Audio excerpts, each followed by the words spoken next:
সুপ্রিয় দর্শক, সবাইকে স্বাগত জানাচ্ছি বাংলাদেশ টেলিভিশন চট্টগ্রামের নিয়মিত আয়োজন কেমন বাংলাদেশ চাই অনুষ্ঠানে।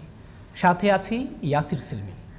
দর্শক, আমরা আমাদের এই আয়োজনের মাধ্যমে আপনাদেরকে আগামীর বাংলাদেশ নিয়ে আপনাদের যে স্বপ্ন, সেই স্বপ্ন পূরণে কী করণীয় সেটা দেখানোর চেষ্টা করি এবং সেটারই ধারাবাহিকতায় আমরা চলে যাই পথে প্রান্তরে, নানা জায়গায় নানা শ্রেণী পেশার মানুষের সাথে আমরা কথা বলি। তারই ধারাবাহিকতায় এবার আমরা চলে এসেছি চট্টগ্রাম শহরের সুপ্রাচীন শিক্ষা প্রতিষ্ঠান সেন্ট প্লাসিড স্কুল অ্যান্ড কলেজে। আজকে আমার সাথে এই স্কুলের শিক্ষক মণ্ডলী এবং শিক্ষার্থীরা আছেন যারা আজকে আলোচনায় অংশ নেবেন। তারা কথা বলবেন দেশের শিক্ষা ব্যবস্থা, অর্থনীতি, চিকিৎসা, বিজ্ঞান সহ আগামীর বাংলাদেশ নিয়ে তাদের যে প্রত্যাশা, সেই প্রত্যাশা পূরণে কী করণীয় সেই বিষয়ে তারা জানাবেন। এবারে আজকে আমাদের আমন্ত্রিত শিক্ষক মণ্ডলীর সাথে পরিচয়ের পালা। আমার ডান দিক থেকে প্রথমেই আছেন সেন্ট প্লাসিড স্কুল অ্যান্ড কলেজের প্রিন্সিপাল ব্রাদার স্যামুয়েল সবুজবালা, সিএসসি। এরপরেই আছেন এই স্কুলের সিনিয়র শিক্ষক তারিক উদ্দিন আহমেদ এবং সর্বশেষ এই স্কুলের আরেকজন শিক্ষক শাকেরাতুন নূর নোভা। এবার আমার বাঁ পাশ থেকে আছেন অত্র স্কুলের ইংরেজি বিষয়ের শিক্ষক অলিভার গোমেজ। এরপরেই রয়েছেন পদার্থবিজ্ঞানের শিক্ষক সুমন চক্রবর্তী এবং সর্বশেষ রয়েছেন বাংলা বিষয়ের শিক্ষক কলিন জাকপা। আমি আপনাদের সকলকে আমাদের কেমন বাংলাদেশ চাই অনুষ্ঠানের পক্ষ থেকে স্বাগত জানাচ্ছি। দর্শক, বিলম্ব না করে আমরা সরাসরি চলে যাচ্ছি আজকের আলোচনায়। সবার প্রথমেই আমি আলোচনায় আহ্বান জানাচ্ছি অত্র স্কুলের প্রিন্সিপাল ব্রাদার স্যামুয়েল সবুজওয়ালা, সিএসসি। স্যার, আপনাকে স্বাগত আমাদের আয়োজনে। কেমন আছেন? ধন্যবাদ। শুরুতেই শিক্ষা বিষয়ে কথা বলতে চাই। আমাদের দেশের বয়স প্রায় 5 দশকের বেশি, আর এই স্কুলের কথা যদি বলি প্রায় 170 বছরের বেশি সময় ধরে চট্টগ্রাম সহ সারা বাংলাদেশে একটি ঐতিহ্যবাহী প্রতিষ্ঠান হিসেবে কাজ করছে। সেন্ট প্লাসিড আজকে সারা বাংলাদেশে পরিচিত এবং আমাদের দেশের শিক্ষা ব্যবস্থায় এই স্কুলের ভূমিকা অনস্বীকার্য। এই যে এই স্কুলের শুরুর প্রেক্ষাপট এবং এই পর্যন্ত আপনারা যে প্রত্যাশা নিয়ে শুরু করেছিলেন, আপনাদের একটা কথা আছে, come to learn, live to serve, এবং আমরা মনে করি সেটা প্রতিটি ব্যাচেই প্রতিটি শিক্ষার্থী সেটা পূরণ করেছে। তো সার্বিকভাবে এই স্কুলের যে প্রত্যাশা ছিল সেটা আপনারা কতটুকু পূরণ করতে পেরেছেন এবং এখানকার বর্তমান কার্যক্রমগুলো কি, যদি সার্বিক বিষয়ে আমাদের বলতেন। প্রথমে বলি, আমাদের এটা একটি মিশনারি শিক্ষা প্রতিষ্ঠান। 1853 খ্রিস্টাব্দে এটা প্রতিষ্ঠিত হয় এবং পবিত্র ক্রুশ ব্রাদার সমাজ বাংলাদেশের, আমরা প্রায় বহু বছর ধরে কাজ করছি শিক্ষাক্ষেত্রে। সারা দেশেই আমাদের প্রায় অনেক শিক্ষা প্রতিষ্ঠান আছে যেখানে আমরা বাংলাদেশের জন্মের পূর্বে থেকে আমরা জ্ঞান বিস্তারের কাজ করছি। তো এই সুপ্রাচীন বিদ্যাপীঠের অবদান অনেক, প্রাপ্তি অপ্রাপ্তি এটা দেশ মানুষ তারা জানে। শুধু বলবো, বাংলাদেশে সেন্ট প্লাসিড একটাই প্রতিষ্ঠান আছে এবং সবচেয়ে পুরাতন শিক্ষা প্রতিষ্ঠান।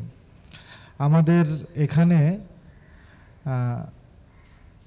যেটা আমরা করে থাকি সেটা হলো শুধুমাত্র একাডেমিক বা পুঁথিগত বিদ্যার উপরে শুধু জ্ঞান অর্জন করা না, আমরা বলি শিক্ষার সাথে প্রজ্ঞার সমন্বয়। তো সেই ক্ষেত্রে মূল্যবোধ সম্পন্ন যেন একজন সুনাগরিক মানুষ গড়ে ওঠে, তার জন্য আমরা বিভিন্ন কার্যক্রম, যেমন সহশিক্ষা কার্যক্রম যে শব্দটা আমরা বেশ ব্যবহার করি, আমাদের এখানে প্রায় 23টির উপর ক্লাব রয়েছে এবং সব কিছুর ভিতরে আমাদের যারা আমরা পরিচালনার দায়িত্বে, আমার আগে যারা ছিলেন, আমি আছি, আমাদের একটাই লক্ষ্য যেন মূল্যবোধ সম্পন্ন মানুষ হয়। বাহ, দারুণ লক্ষ্য আপনাদের। এই প্রেক্ষাপটে শিক্ষা নিয়ে আর একটু বলতে চাই। আমাদের শিক্ষা ব্যবস্থা অনেক বছর ধরে নানা পরিবর্তনের মধ্যে দিয়ে যাচ্ছে। সেটা কখনো প্রশংসিত হয়েছে, কখনো সমালোচিত হয়েছে। তো সার্বিকভাবে যে আমাদের পরিবর্তন, শিক্ষা ব্যবস্থায় পরিবর্তনের মধ্যে দিয়ে যাওয়া, সেটা আসলে আমাদের শিক্ষা ব্যবস্থায় কতটুকু উপকারে এসেছে, অথবা এখানে গ্যাপটা কোথায়, আপনি কি মনে করেন? আমার কাছে প্রথম যেটা হলো, আপনার পজিটিভ একটি চেতনা থাকতে হবে, পরিশ্রম করতে হবে এবং অনেস্টি থাকতে হবে। যেগুলোই এই পর্যন্ত আসছে কারিকুলাম হিসাবে, সেখানে আমার শিক্ষার্থীর উপযুক্ততা, সেই সমস্ত প্রতিষ্ঠানের সামর্থ্য, আমাদের যারা এই কারিকুলামটা বাস্তবায়ন করে শিক্ষকদের প্রশিক্ষণ, তাদের যোগ্যতা এবং আমাদের শিশুদের, বিশেষ করে সব প্রতিষ্ঠান তো সেন্ট প্লাসিড না, অনেক আছে মানে খুব রুরাল জায়গায়, তো সেই সমস্ত স্থানে তাদের অবস্থানে থেকে শিক্ষার্থীদের ওই জিনিসটাই গ্রহণযোগ্যভাবে উপযুক্তভাবে উপস্থাপন করার যদি প্রচেষ্টাটা থাকে, ওই বললাম যে পজিটিভ একটা প্রচেষ্টা, তবে কোনো শিক্ষার্থী মনে হয় ভালো শিক্ষা থেকে বঞ্চিত হবে না। এই যে এত বিশাল একটি স্কুল, অনেক শিক্ষক, অনেক প্রায় 3000 অধিক শিক্ষার্থী এবং আপনার 100-র অধিক শিক্ষক, এর পাশাপাশি অন্যান্য দায়িত্ব, যে আমাদের ইহজাগতিক এবং আধ্যাত্মিক দুইটা জগৎকে একসাথে কিভাবে মেলান? যারা আমরা মিশনারি, যারা আমরা সন্ন্যাসব্রতী ফাদার, ব্রাদার, সিস্টার, আমরা আসলে স্রষ্টাকে খুঁজি মানুষের মধ্যে।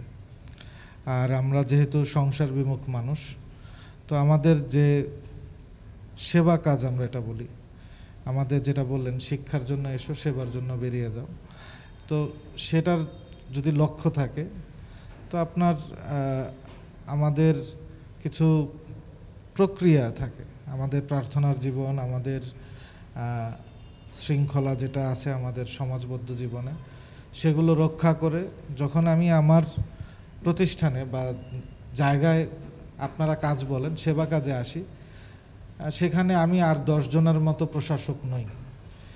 আপনি আমাদের যে কারো স্টুডেন্ট টিচারদের জিজ্ঞেস করবেন, তারা প্রথমেই বলবে পরিবার, আমরা সেন্ট প্লাসিড পরিবার, তো আমরা সবাই পরিবারের সদস্য, ফ্যামিলি মেম্বার। আপনাকে অসংখ্য ধন্যবাদ। এবার আমরা কথা বলবো আমাদের পরবর্তী আলোচক, এই স্কুলের আরেকজন সিনিয়র শিক্ষক তারিক উদ্দিন আহমেদ আছেন। স্যার, আপনাকে স্বাগত আমাদের আয়োজনে। স্যার, আমরা শিক্ষা নিয়ে কথা বলছিলাম। শিক্ষা নিয়ে বলতে গেলে আপনি যেহেতু গণিত বিষয়ে পড়ান, আমাদের শিক্ষা ব্যবস্থা অনেক বছর হলো, আমাদের বিজ্ঞান বলি, ব্যবসা বলি, সব বিষয়ে কিন্তু গণিত অপরিহার্য একটি বিষয়। তবে দুর্ভাগ্যের বিষয় হচ্ছে অনেক ক্ষেত্রে এখনও আমাদের শিক্ষা ব্যবস্থা এত পরিবর্তন হলো, এত উন্নয়ন সাধিত হলো, এরপরে গণিত ভীতিটা এখনও যায়নি। আপনি একজন গণিতের শিক্ষক হিসেবে সুদীর্ঘকাল ধরে আপনি পড়াচ্ছেন, এই বিষয়ে আপনার কী পর্যবেক্ষণ এবং আপনার কী পরামর্শ থাকবে? আমি যদি গণিতের ভীতির কথা বলি, তাহলে প্রথমে শিক্ষা নিয়ে এবং শিক্ষাক্রম নিয়ে একটু আলোচনায় আসতে হয়। যদি শিক্ষার কথা বলি, কোনো একটি দেশের শিক্ষা বলতে একটা সামাজিক অবস্থাকে বোঝানো হয় এবং ওই শিক্ষার কারণে মানে দেশের মূল যে উন্নয়নের যে চাবিকাঠিটা, সেটা শিক্ষার কারণে হয়ে থাকে। শিক্ষাক্রম হচ্ছে যে একটা নির্দিষ্ট লক্ষ্যে পৌঁছাবার জন্য একটি কোর্স মাত্র। আমাদের দেশে এই পর্যন্ত 3টি বড় পরিবর্তন হয়, যেটা 1996 সালে একবার পরিবর্তন হয়, 2012 সালে একবার পরিবর্তন হয়, তারপরে সর্বশেষ 2021 সালে শিক্ষার একটা পরিবর্তন ঘটে। কিন্তু শিক্ষার্থীদের মাঝে গণিতের যে ত্রুটি অথবা ভীতি, সেটা কিন্তু ভালোভাবে কোনো পরিবর্তন আসেনি। আমরা যদি একটু প্রাথমিক শাখায় যাই, তাহলে আমরা দেখব যে যখন একটা প্রাথমিক শাখাতে কোনো একটা শিক্ষার্থী প্রথমে আসে, আমরা যখন তাদেরকে কোনো কিছু শিক্ষা দিয়ে থাকি, যেমন যোগের কথা অথবা বিয়োগের কথা যদি বলি, তাহলে যদি আমার পদ্ধতিগত যদি ত্রুটি থাকে, তাহলে তার মধ্যে ভীতি সৃষ্টি হয়। দ্যাট মিন্স আমাদের প্রাথমিক শাখা থেকে কিন্তু গণিত ভীতিটা শুরু হয়ে যায়। এরপরে কিন্তু আমাদের গণিত ভীতির সবচেয়ে বড় কারণ হচ্ছে যে আমাদের পাঠ্যপুস্তক। আমাদের দেশের প্রেক্ষাপটে যেহেতু আমাদের ক্লাসের পরিধিটা অত্যন্ত বড়, তাহলে আমাদের ক্লাসের পরিধি হিসেবে পাশ্চাত্যের যে মানে শিক্ষা ব্যবস্থা যেটা আছে, সেটা আমাদের দেশে কিন্তু প্রযোজ্য না। এতে করে গণিতের যে সমস্যার সৃষ্টি হয়, সেখানে বড় ধরনের ত্রুটি দেখা দেয়। এখন আমাদের পাঠ্যপুস্তকের মূল ত্রুটিতে আমি আসি। মনে করুন আমরা গণিত নিয়ে একটা আলোচনায় আসতেছি, আমরা কী করতেছি, মুখস্থবিদ্যা দিয়ে একটা গণিতকে শিখে পরীক্ষা সেটা লিখতেছি। অথচ দেখুন, যেমন যদি আমি একটা পিথাগোরাসের উপপাদ্যের কথা বলি, পিথাগোরাসের উপপাদ্য আমরা মুখস্থ করে সেটা প্রমাণ করে পরীক্ষায় লিখে আসতেছি, কিন্তু পিথাগোরাসের উপপাদ্যটা আমার কী কাজে লাগে, কোথায় এটা কাজ করবে, সেটা নিয়ে আমাদের পাঠ্যপুস্তক রচিত হচ্ছে না। এখন এই ক্ষেত্রে এগুলোর সমাধান আসলে কোন কোন পদক্ষেপ নেওয়া যেতে পারে গণিত ভীতি দূর করার ক্ষেত্রে? প্রথমে কিন্তু আমাদের পাঠ্যপুস্তককে পরিবর্তন করতে হবে। দ্বিতীয়ত আমাদের ক্লাসের পরিধি অর্থাৎ ছাত্র সংখ্যা কমাতে হবে।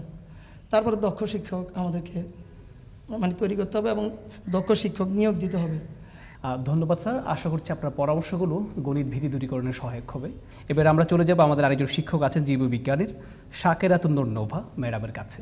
ম্যাডাম, আপনার কাছে যেটা প্রশ্ন, একটি মেধাবী জনগোষ্ঠী তৈরি করবার জন্য সুস্বাস্থ্য প্রধান শর্ত, এবং এই প্রেক্ষাপটে আমাদের দেশে আমরা যেটা দেখি, আমাদের পরিবেশ, খাদ্যাভ্যাস এবং আমাদের খাবারের সুষম যে খাবার সেটার অপ্রতুলতা এবং আমাদের চিকিৎসা ব্যবস্থা নানা সীমাবদ্ধতা, সব কিছু মিলিয়ে যেই জায়গায় থাকার কথা আমাদের জাতিগত যে স্বাস্থ্যের যে অবস্থা সেটা নাই, এবং আমাদের চিকিৎসা ব্যবস্থার ব্যাপারেও আমাদের কিন্তু ভালো মন্দ দুই ধরনের ধারণাই প্রচলিত, এবং আমাদের ভালো মন্দ দুইটা অভিজ্ঞতাই সবারই আছে।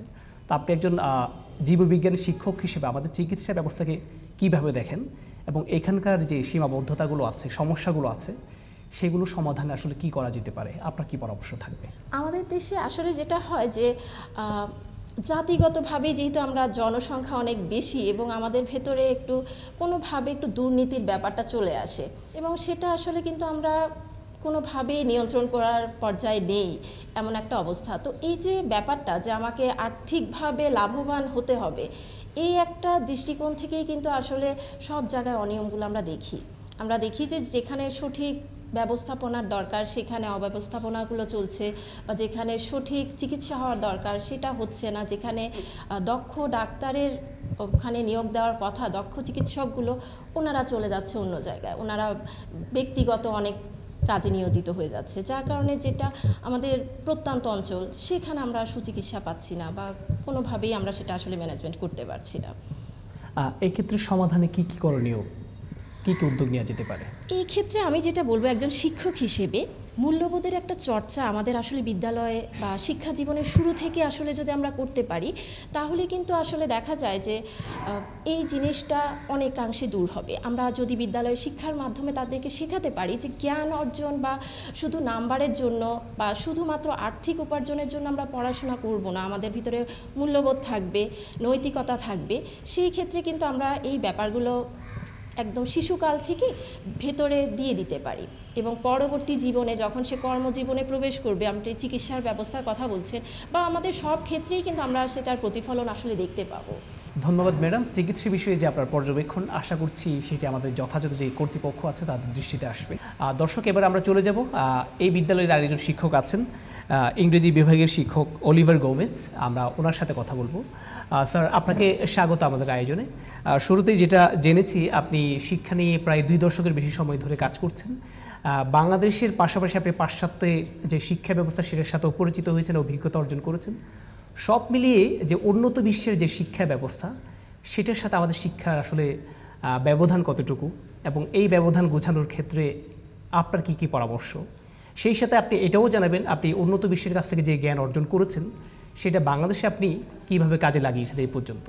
আমার সুযোগ হয়েছিল, একটা স্কলারশিপ পেয়েছিলাম আমি, আমেরিকান সরকারি এটা ফান্ড দিয়েছিল। ওখানের অনেক কিছু চেঞ্জ বিচিত্র, একদম একটা ইউনিভার্সিটির মতো। ওখানে আমি যেসব দেখে আশ্চর্য হয়েছি যে একটা ক্লাসে অবশ্যই সবাই জানে 20 থেকে 25 জন স্টুডেন্ট থাকে, এবং তাদের কালচার এবং আমাদের কালচার কমপ্লিটলি ডিফারেন্ট, এটাও সবাই জানি। এবং আমার কাছে সবচেয়ে আশ্চর্য লাগছে যে যখন পড়ান, ঘন্টা যখন পড়ে, দেখা যায় স্টুডেন্টরা চলে যায়, টিচার ওই ক্লাসেই থাকে, অর্থাৎ ইংলিশ ক্লাসের স্টুডেন্টরা আসবে। যাই হোক, যেটা বলছিলাম ব্যবধানটা কেমন? এই ব্যবধান বলতে আসলে ওখানের টিচিং প্রসেস এবং যা যা আমি অভিজ্ঞতা লাভ করছি, আমি এখানে এসে প্রয়োগ করতে যখন গিয়েছি তখন দেখা যাচ্ছে যে সবচেয়ে বিরাট প্রবলেম যেটা, অর্থাৎ সাবজেক্টের সাথে আমাদের পরীক্ষা কেন্দ্রিক বা আমাদের স্টুডেন্টকে আমরা যেভাবে করে গড়ে তুলতেছি এটার ভিতরে অনেকটাই হজবল। আমাদের চ্যাপ্টারগুলো হয়েছে কমিউনিকেটিভ টাইপ, কোয়েশ্চেন হচ্ছে আপনার আর এক ধরনের মুখস্থ বিদ্যা নির্ভরশীল, যেটা 21-এর আগে পর্যন্ত আমরা দেখেছি। 2010 সালে যেটা শিক্ষানীতি প্রণয়ন করেছিল, 2012-তে যেটা বাস্তবায়ন হয়েছিল, সেখানে আমরা দেখেছি যে মুখস্থ বিদ্যা এবং বোর্ড কর্তৃক পরীক্ষা হবে, এবং পিএসসি, জেএসসি এসএসসি এইচএসসি এগুলোর গ্রেডিং পদ্ধতি হবে। তাহলে এটার মূলত হলো আপনার মুখস্থ বিদ্যা, কিন্তু ওখানে তো এটা মুখস্থ বিদ্যা ছিল না। তো আমি যেটা করেছি আমার কাছে অবশ্যই আমার শক্ট হয়েছে যে আমি এগুলো প্রয়োগ করতে পারতেছি না, কিন্তু আমি যেগুলো প্রয়োগ করেছি এবং সার্থক হয়েছে। Even my students they are able to speak English very well, some students speak better than others. এই ক্ষেত্রে কীভাবে হয়েছে, কীভাবে সম্ভব হয়েছে?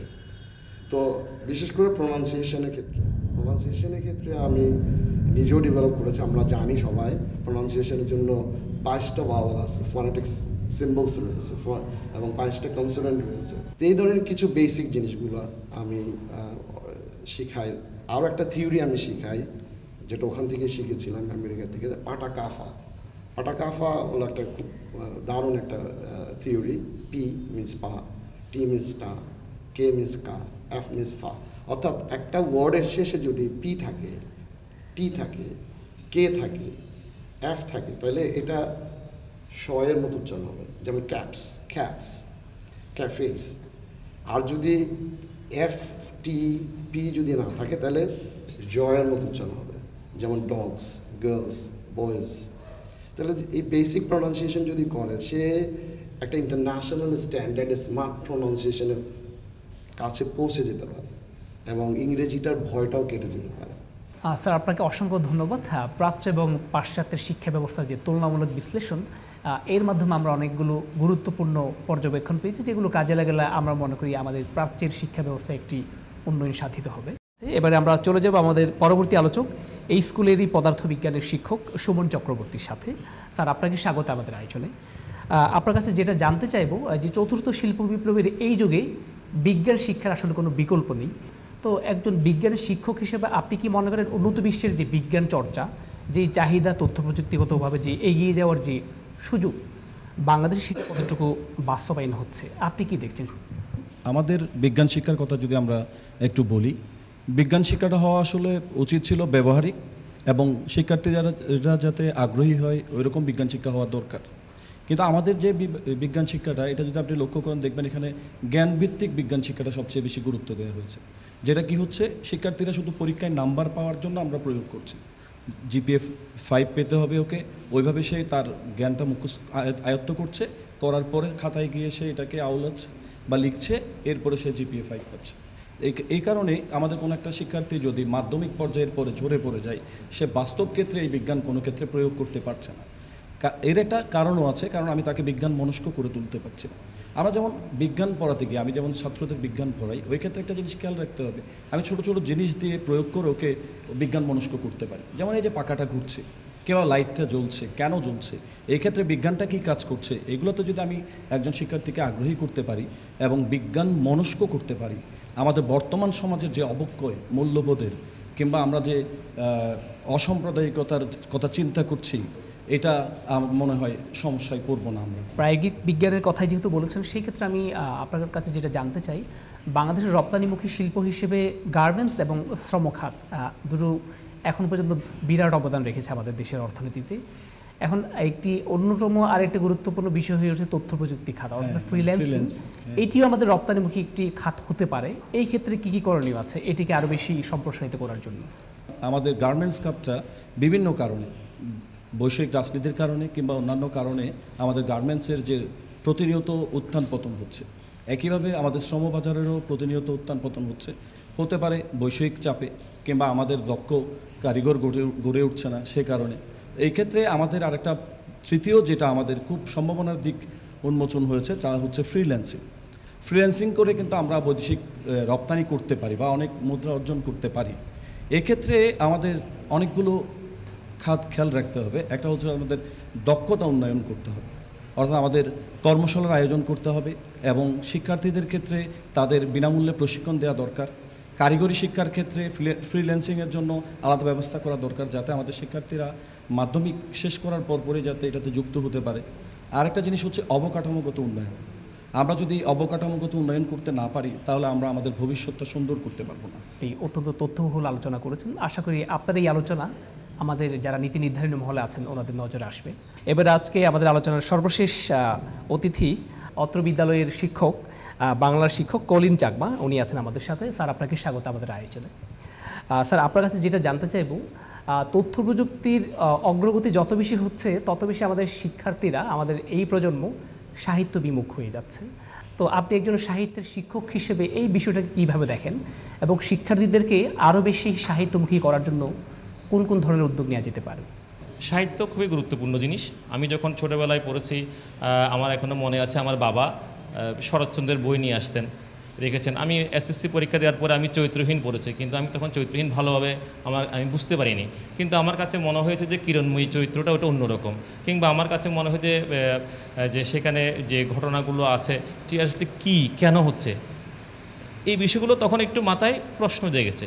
তাহলে সাহিত্য হচ্ছে কি এই জায়গায় মানুষের মাঝে একটু প্রশ্ন তৈরি করবে। যেমন আমরা যখন নবম শ্রেণীতে যখন মমতাদি পড়ায় মানিক বন্দ্যোপাধ্যায়ের, সেটার মধ্যে দিয়ে কী তৈরি করে, মমতাদি সেখানে আসে বাধ্য হয়ে আর্থিক সংকটে পড়ে সে একটা কাজ করতে আসে। আমরা সাধারণত আজকের এই সমাজে তাকে আমরা চাকরানি হিসেবে দেখি, তাকে আমরা একটু অবজ্ঞা করি। কিন্তু সাহিত্যের মধ্যে দিয়ে সেটা কিন্তু মানিক বন্দ্যোপাধ্যায় দেখাচ্ছেন যে সেও মানুষ, একটা অভাবের তাড়নায় সে কাজ করতে আসছে, কিন্তু তাকে আমি অবজ্ঞা করব না, তাকে আমি মানুষের জায়গা থেকে সম্মানটা দিব। এই মূল্যবোধের জায়গাটা কিন্তু আমরা আমাদের শিক্ষার্থীর মধ্যে দিতে চাই এবং সেটা গ্রহণ করবে এবং সেটাকে সে নিজের জীবনে প্রয়োগ করবে। এটার জন্য সাহিত্য খুব প্রয়োজন। বা আমরা যদি বাংলা দ্বিতীয় পত্র পড়তে যাই, ভাষার দক্ষতা বৃদ্ধির জন্য, বা ভাষা কিভাবে আসলো, ভাষাও একটা বিজ্ঞান। ভাষা এমন নয় যে এমনি চলে আসছে, সেটাও একটা ধারাবাহিক পরিবর্তনের মধ্যে দিয়ে আসছে আমাদের এখানে। আমরা যদি বলি সেটার পিছনে সংগ্রামও আছে। ফলে এই যে বিজ্ঞান এবং ভাষা তার সাথে যুক্ত, সাহিত্যের সাথে যুক্ত, সাহিত্যের পট পরিবর্তন হচ্ছে।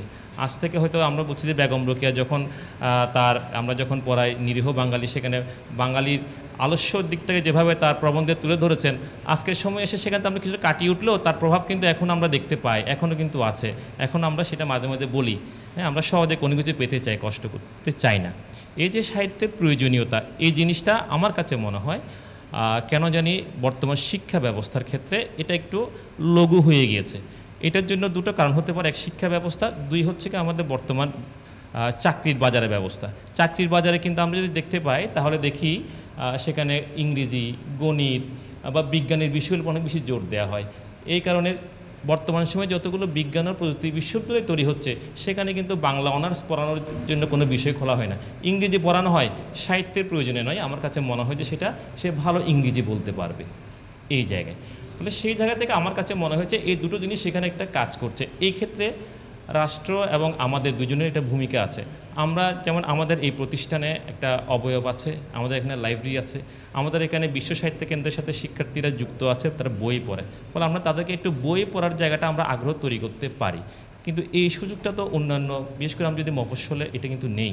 ফলে এই জায়গা থেকে আমরা পিছিয়ে আছি। তো এই কাজটা কি আসলে আমি ব্যক্তি একা পারবো?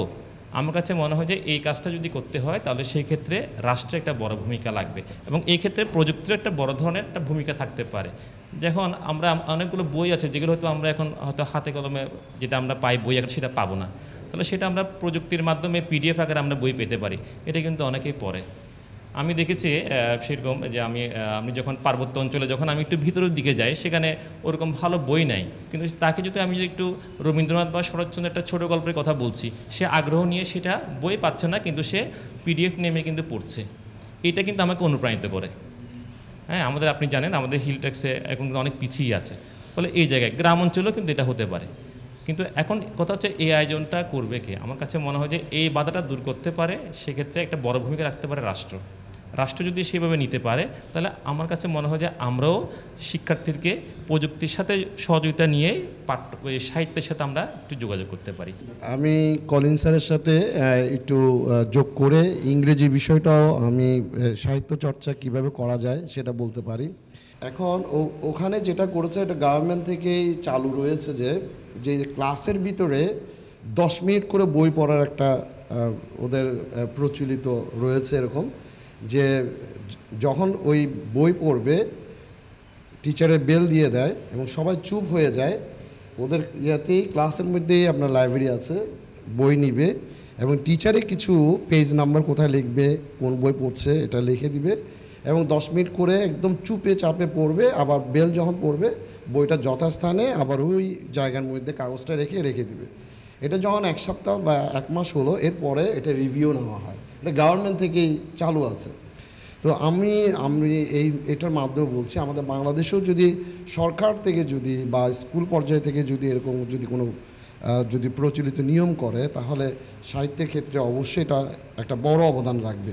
ধন্যবাদ কলিন চাকমা এবং অলিভার গোমেজ, আপনারা ইংরেজি সাহিত্য এবং বাংলা সাহিত্য নিয়ে চমৎকার আলোচনা করেছেন এবং অনেকগুলো গুরুত্বপূর্ণ পরামর্শ উঠে এসেছে। আমরাও বিশ্বাস করি এই পরামর্শগুলো আমাদের যারা নীতি নির্ধারণী মহলে আছে তারা বাস্তবায়ন করবেন। দর্শক, আমরা একেবারে অনুষ্ঠানের শেষ পর্যায়ে চলে এসেছি। এবার আজকে আমাদের আমন্ত্রিত শিক্ষক মণ্ডলী যারা আছেন তাদের কাছে সবার কাছে এক কথায় আমরা জানতে চাই, আগামীর বাংলাদেশকে ওনারা কীভাবে দেখতে চান? আমি এমন একটি বাংলাদেশ চাই যে বাংলাদেশে প্রখ্যাত গণিতবিদ ডক্টর জামানুল ইসলামের মতো গণিতবিদ সৃষ্টি হবে। নতুন বাংলাদেশ হবে স্বপ্নের বাংলাদেশ, যেখানে সকলে নিরাপদে থাকতে পারবে এবং নিরাপদে শিক্ষা নিতে পারবে, বহির্বিশ্বের সাথে তাল মেলাতে পারবে, এমন একটা বাংলাদেশ আমরা চাই। আমি বাংলাদেশকে এমনভাবে দেখতে চাই, আমাদের বাংলাদেশের প্রতিটা স্টুডেন্ট যাতে ইংরেজিতে স্পিকিং, রিডিং, রাইটিং এবং লিসেনিং ক্ষেত্রে অবশ্যই ডেভেলপ করবে এবং সেই সুযোগ সুবিধা পাবে। আমি এমন একটি দেশ চাই যেটা হবে গণতান্ত্রিক এবং অবশ্যই শিক্ষাবান্ধব, এবং যেখানে কোনো ধরনের অসাম্প্রদায়িক যাতে চিন্তা বা চেতনা যাতে গড়ে নাড়তে না পারে, এটাই আমার চাওয়া।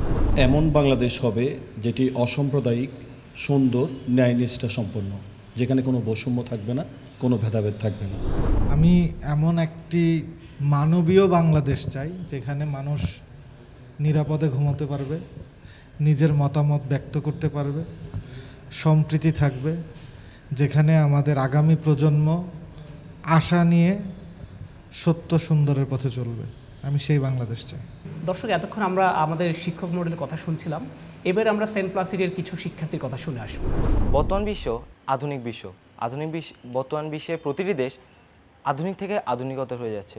তো এই আধুনিক বিশ্বের সাথে তাল মেলাতে হলে আমাদের প্রাথমিক যে দায়িত্ব সেটা হচ্ছে আমাদের শিক্ষা ব্যবস্থাটাকে উন্নত করা। বর্তমান শিক্ষা ব্যবস্থায় আমরা সৃজনশীল পদ্ধতিতে পরীক্ষা দিয়ে আসছি, বা আমাদের মূল্যায়ন করা হচ্ছে সৃজনশীল পদ্ধতিতে। সৃজনশীল পদ্ধতি যেটি বাস্তবায়ন করা হয় সেটি যাতে গবেষণার মাধ্যমে শিক্ষক এবং শিক্ষার্থী উভয়ের জন্য মানানসই হয়ে ওঠে এবং সহজতর হয়ে ওঠে, সেই বিষয়ে যাতে পদক্ষেপ গ্রহণ করা হয়, সেটি আমাদের সকলের জন্য অনেক ভালো হয়। শিক্ষার মাধ্যমে যাতে আমরা আমাদের দেশকে আরও সমৃদ্ধ করে তুলতে পারি, আমাদের দেশ যাতে উন্নয়নশীল দেশ থেকে উন্নত দেশের মধ্যে পরিণত হতে পারে এবং বিশ্বের মধ্যে বাংলাদেশ একটি সমৃদ্ধ রাষ্ট্র হিসেবে পরিচিতি লাভ করতে পারে, সেই বিষয়ে পরিচিতি লাভ করতে পারে, সেটি আমাদের সকল সাধারণ শিক্ষার্থীদের কাম্য। বাংলাদেশের বিনিময়ের জন্য বলতে চাই, আমাদের দেশে অবশ্যই অধিক জনসংখ্যার একটি দেশ। অন্যান্য দেশের দিকে যদি তাকাই, সে সকল দেশের জনসংখ্যা 6 থেকে 10 কোটি বা 7 কোটি, কিন্তু আমাদের দেশের অধিক জনসংখ্যার দেশ, অন্যদিকে আমাদের দেশের আয়তনও অনেক কম। এই জনসংখ্যার মধ্যে আমরা অবশ্যই আমাদের বৈষম্যহীন একটি শিক্ষা মন্ত্রণালয় অবশ্যই আমাদের বাস্তবায়ন করতে হবে। এই জিনিসটা করতে যদি আমরা ব্যর্থ হই, আমরা একটি বড় সংখ্যক মানুষকে যেখানে আমরা ভালো শিক্ষা দিতে পারবো, আবার অধিকাংশ মানুষ তার শিক্ষা থেকে বঞ্চিত হবে। ধরা যাক মাদ্রাসা কিংবা যেখানে রয়েছে সেখানকার মানুষ তাদের কোয়ালিটি এডুকেশন পাবে না, অন্যদিকে দেখা যাচ্ছে যেগুলো বড় বড় শিক্ষা প্রতিষ্ঠান সেখানে পাচ্ছে, যার জন্য এখানে নিশ্চিত বৈষম্য হচ্ছে।